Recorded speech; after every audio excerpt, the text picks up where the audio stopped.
राम राम कहने पर अगर राम के चरित्र के बारे में और राम के क्रियाकलाप के बारे में चिंतन नहीं होता है तो राम राम कहना ठीक वैसे होगा जैसे तोता राम राम कहे या कंप्यूटर में फीड कर दीजिए वो राम राम बोले।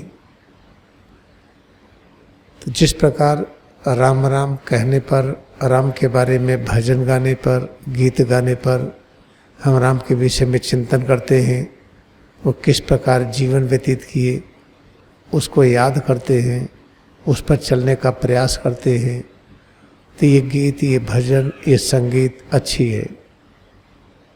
लेकिन राम के मार्ग पर कैसे चले वो तो सीधा यही क्रिया योग ध्यान है।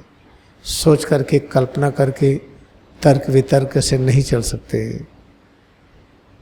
और राम ने कहा कि ये जो समुद्र है ये जड़ है, हमने 3 दिन विनती किया, ये नहीं माना। तब क्रोध में आकर के राम लक्ष्मण से कहते हैं कि बिना भय के प्रीति नहीं होती, लक्ष्मण धनुष और तीर ले आओ। अगर हम राम के चरित्र को इस तरह से सोचेंगे तो हम झगड़ा करेंगे, हम लड़ाई करेंगे।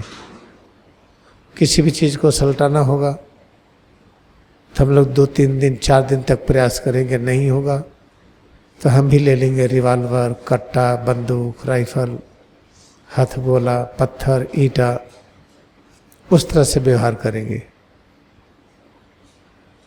तो राम के चरित्र का सच्चा वर्णन कि राम ने किया क्या था, जब तक अतीत में न जाए समझ में नहीं आएगा। क्योंकि रामचरितमानस की चौपाइयों का अर्थ गलत लग गया है। आप खुल करके पढ़िए तो ढेर सारे अर्थ जो गलत हैं उसकी वजह से अव्यवस्था हो गई। वैसे महाभारत का तो राम ने कभी भी इस तरह का लक्ष्मण से नहीं कहा कि हमें इस समुद्र को प्रताड़ित करना है। उसके बाद देखिए कहा क्या,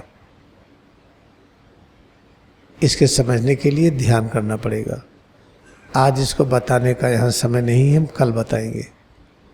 तो याद रखिए, राम के मार्ग पर चलना, कृष्ण भगवान के मार्ग पर चलना, ईसा मसीह, गौतम बुद्ध, नानक देव जी, कबीर साहब, इन सब के मार्ग पर कैसे चले।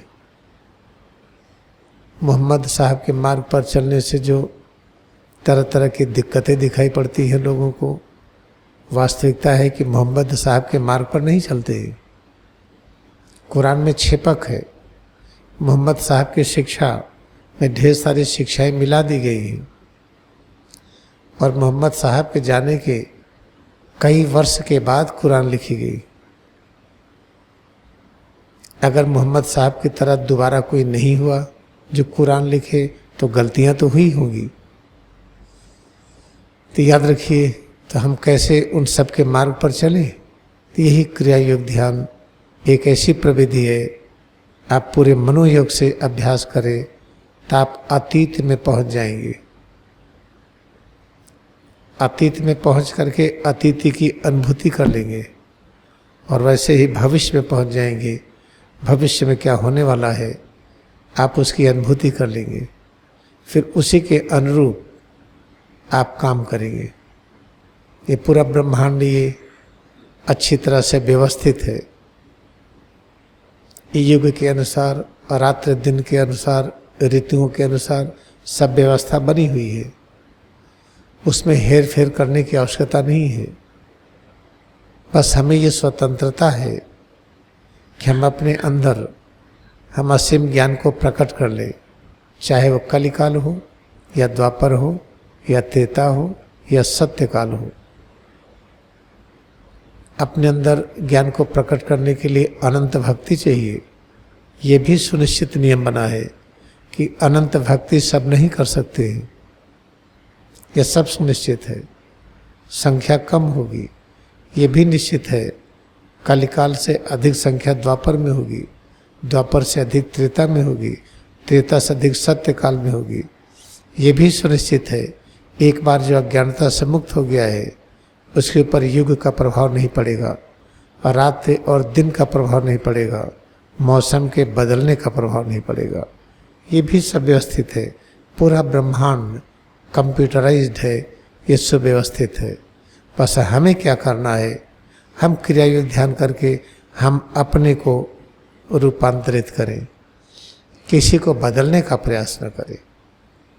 हाँ, ज़्यादा से ज़्यादा उसके साथ रह लें, उसके साथ उठे बैठे खाएं पिएं बात करें। जैसे हम लोग कल मिलने चल रहे हैं, हम उनको बदलने नहीं चल रहे हैं, हम लोगों की उपस्थिति से फर्क पड़ेगा इसलिए चल रहे हैं। हम लोगों की उपस्थिति वो अपने जीवन को और अधिक परिमार्जित करने की क्रिया है।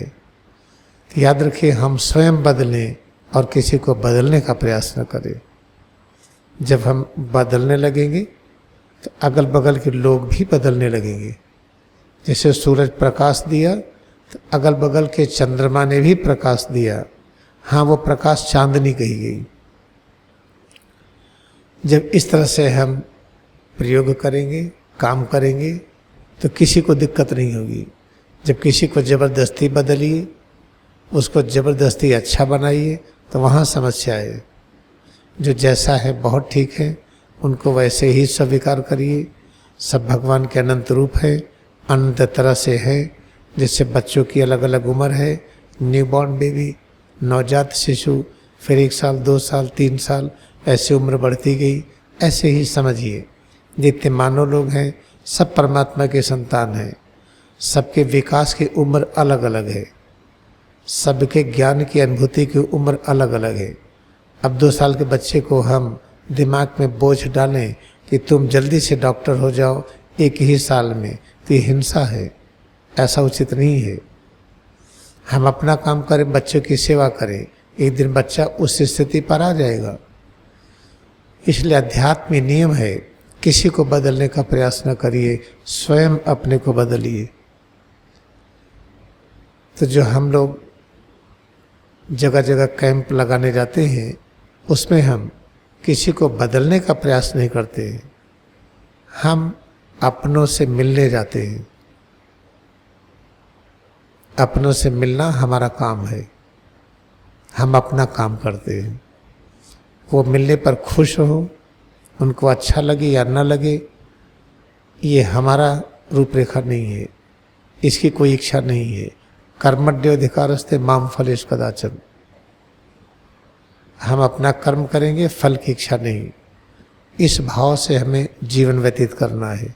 याद रखिए, पति पत्नी भी हो, एक दूसरे को जबरदस्ती बदलने की कोई आवश्यकता नहीं है, अपने आप बदलते जाएंगे।